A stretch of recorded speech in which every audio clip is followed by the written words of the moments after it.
हमारे चैनल को सब्सक्राइब करना ना भूलें। यहाँ हजारों कहानियां हैं आपके लिए। 9-1 महात्मा गुरु जी का आश्रम। राजा ने महात्मा को पूरी बात बताएं और उनसे मदद की गुहार भी लगाएं। महात्मा पूरी बात सुनकर सोच में वहां पर बैठे हुए हैं। इस बार राजा और महात्मा अकेले में बात नहीं कर रहे। आश्रम के सारे लोग उनके शिष्य और वहां पर वरिष्ठ शिक्षक और गुरु भी हैं, जो शिक्षा ग्रहण करते हैं और शिष्यों को इन सारी शक्तियों को धारण करना और उनका इस्तेमाल करना सिखाते हैं। वो सब भी वहां पर हैं और उन्हीं के बीच सक्षम भी वहां पर खड़ा है। उसने भी वो सारी बातें सुनी और पूरी बात सुनकर महात्मा ने अब तक राजा की बात का कोई भी जवाब नहीं दिया है।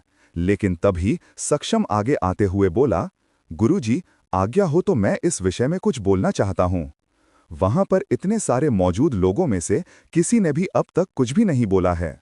सब गुरुजी के बोलने का इंतजार कर रहे थे। लेकिन तभी सक्षम ने इस तरह से बीच में आकर सबके सामने बोला तो सभी नजरें घुमाकर उसकी तरफ ही देखने लगे। सभी लोग ने उसकी तरफ देखा और वहां के एक वरिष्ठ शिष्य सक्षम के पास आए और उसका हाथ पकड़कर उसे वहां से पीछे खींचते हुए बोले, नहीं, तुम अभी बहुत छोटे हो, इन सब चीजों के बारे में तुम्हें कुछ भी नहीं पता। मुझे नहीं लगता कि तुम्हें बीच में कुछ भी बोलना चाहिए। चलो यहां से। इतना बोलकर वो सक्षम को अपने साथ लेकर जाने लगे। लेकिन सक्षम वहां से जाना नहीं चाहता। उसकी आंखों में विनती भरी नजर के साथ साथ अपनी बात को कहने की उत्सुकता भी साफ नजर आ रही है, जो कि सभी को नजर आ रही है। और गुरुजी ने भी ये देख लिया कि वो कुछ कहना चाहता है। सक्षम अभी भी पीछे मुड़कर गुरुजी और राजा की तरफ देख रहा है। राजा ने तो कुछ नहीं बोला, लेकिन महात्मा ने उसे रोकते हुए कहा, रुक जाओ धर्म। महात्मा की आवाज सुनकर वो वरिष्ठ शिष्य रुक गया और वहां उसके रुकते ही सक्षम ने उनके हाथ से अपना हाथ छुड़ाया और वापस गुरुजी की तरफ आया और उनके सामने आकर वो घुटने के बल अपना सर झुकाकर बैठ गया। महात्मा अभी भी मुझे पत्थर के आसन पर बैठे हुए हैं। बोलो सक्षम, क्या बोलना है तुम्हें और इन सब में तुम क्या मदद कर सकते हो? महात्मा उसे बोलने का एक मौका देना चाहते थे, क्योंकि अभी उन्होंने इस बारे में कुछ भी नहीं सोचा है और राजा भी उनसे मदद मांगने के लिए आज, जिसके लिए कहीं ना कहीं उन्हें अपने आश्रम के शिष्यों की जरूरत तो पड़ेगी। और उनका सबसे होनहार शिष्य वीरेश इस वक्त आश्रम में नहीं है, तो उसके साथियों पर ही वो भरोसा कर सकते हैं। इसीलिए उन्होंने सक्षम को उसकी बात कहने का मौका दिया। गुरुजी ने जैसे ही उसे ये बात पूछी, सक्षम की आंखों में एक अलग ही चमक नजर आने लगी और उसने तुरंत ही बोलना शुरू किया। गुरुजी, हम वीरेश को ढूंढने के लिए जाना चाहते हैं और हमें पता है कि राजकुमारी भी उसके साथ ही वहां पर है। अगर हम वीरेश को ढूंढेंगे और वो हमें मिल गया तो राजकुमारी और राजकुमार भी हमें मिल जाएंगे। इससे महाराज की समस्या का समाधान हो जाएगा और वीरेश भी आश्रम वापस आ जाएगा। सक्षम की ये बात सुनकर गुरुजी अपनी जगह पर उठकर खड़े हुए और वहां से थोड़ा आगे कुछ कदम चले और फिर पीछे मुड़कर सक्षम की तरफ देखते हुए बोले, तो भी क्या लगता है ये सब कुछ इतना आसान है कि सैनिक और सेनापति सब मिलकर भी जंगल में उन लोगों को ढूंढ नहीं पा रहे हैं और तुम्हें लगता है कि तुम उसे ढूंढ लोगे? मुझे ऐसा लगता नहीं है गुरुजी, लेकिन मैं अपनी पूरी कोशिश करूंगा। इसके अलावा वीरेश के साथ शक्ति बंधन भी स्थापित करके हम उसकी जगह के बारे में पता लगा सकते हैं। वो चाहे या ना चाहे, फिर भी हम लोग उसके बारे में कुछ तो पता लगा ही लेंगे और वो जहां पर भी होगा, बस हमें एक बार वहां तक ही पहुंचना है। सक्षम ने जैसे ही ये तर्क गुरुजी के सामने रखा, गुरुजी के भीड़ दिमाग में ये बात आई जिससे कि अब तक वो भूल चुके थे। गुरुजी, ये लड़का किस शक्ति बंधन की बात कर रहा है और इस तरह से अगर हम राजकुमार और राजकुमारी तक पहुंच सकते हैं तो कृपा करके इसे इस बात की अनुमति दे दीजिए। महात्मा, आपकी बहुत कृपा होगी। हमें बस अपने बच्चे राजकुमार और राजकुमारी सही सलामत महल में वापस चाहिए और हमें कुछ भी नहीं चाहिए। अगर चाहिए तो हम ये सब राजपाट भी छोड़ सकते हैं, लेकिन हमारे बच्चे, महारानी, हमारा परिवार, हम उन्हें खोना नहीं चाहते। राजा ने भी एकदम विनती करने वाले अंदाज में महात्मा के पैरों में बैठे हुए ये बात कही और महात्मा, जो कि वापस लौटकर उन दोनों की तरफ आए और दोबारा से कुछ सोचते हुए उसे पत्थर पर ही बैठ गए, तो उन्होंने राजा की तरफ देखकर कहा, राजन, इतना स्वार्थी होना एक राज्य के राजा को शोभा नहीं देता। कैसे आप प्रजा और बाकी सब के बारे में सोचना छोड़कर सिर्फ अपने बारे में सोच सकते हैं? मुझे सवाल महात्मा गुरुजी ने बहुत ही ज्यादा गंभीरता के साथ महाराज से पूछा। तो राजा ने कहा, महाराज, हमें पता है शायद हम अपने परिवार, पत्नी और बच्चों के प्यार में स्वार्थी हो रहे हैं, लेकिन सारी जिंदगी हमने प्रजा की सेवा की है और उनकी रक्षा में ही अपना जीवन बिताया है। लेकिन अभी इसके लिए हम अपने बच्चों की बलि नहीं दे सकते। हम इतने महान राजा नहीं हैं।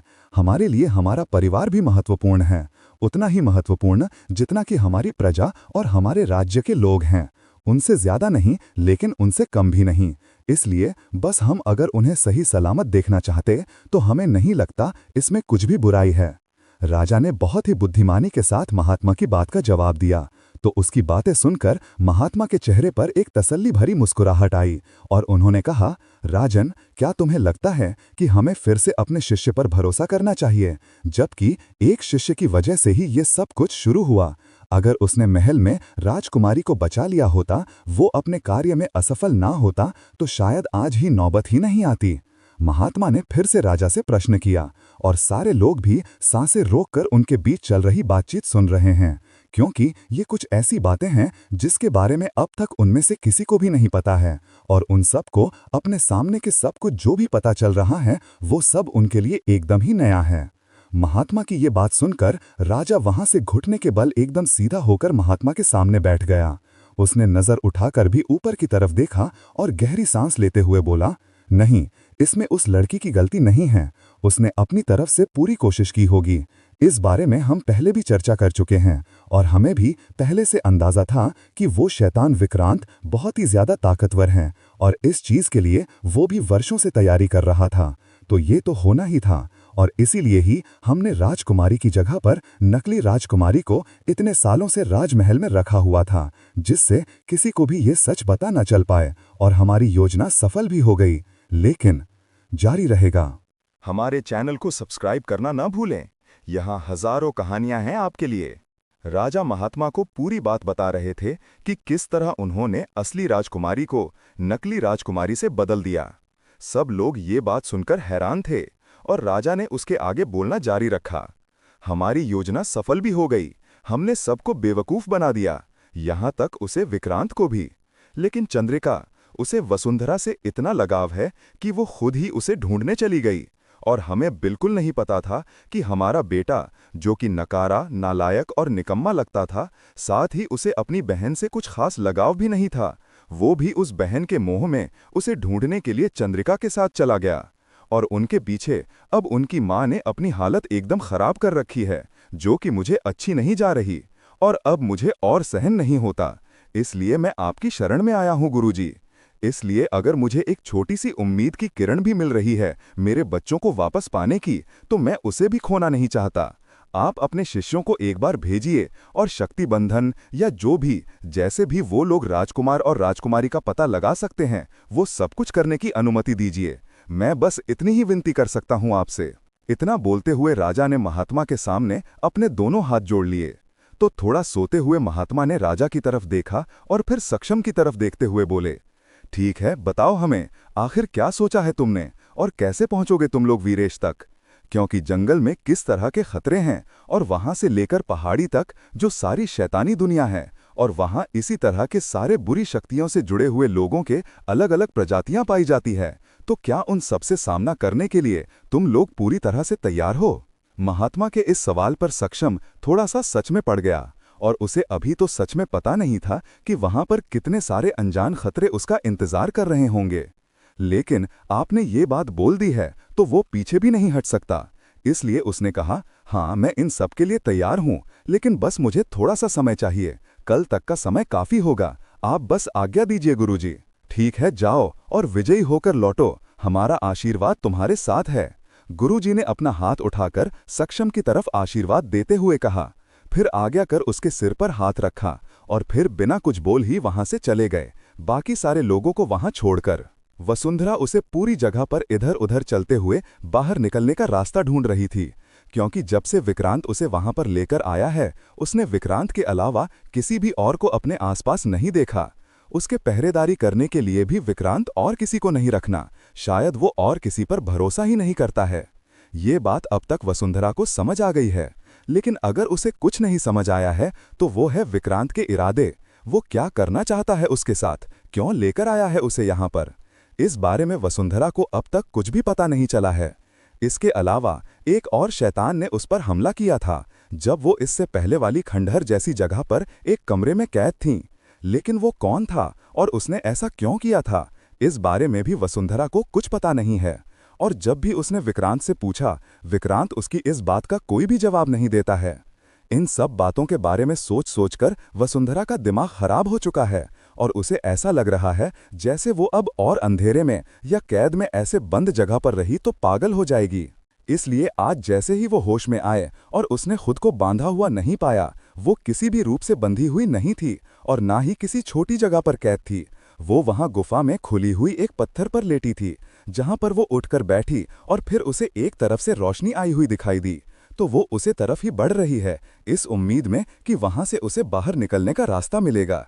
ये बात सोचते हुए वो उसे तरफ आई और वहां पर सच में एकदम सकरा सा रास्ता था, जहां से रोशनी अंदर आ रही थी और उसे वजह से ही वहां पर थोड़ी रोशनी थी, जिसके सहारे वसुंधरा यहां तक पहुंच पाएगी। लेकिन उसे जगह पर पहुंचकर वसुंधरा को समझ नहीं आया कि वो वहां से बाहर कैसे निकले। वहां पर पत्थर काफी ओवर थे। वसुंधरा ने ऊपर चढ़ने की कोशिश की, लेकिन उसका पैर खड़ गया और बुरी तरह फिसलकर को नीचे गिरी।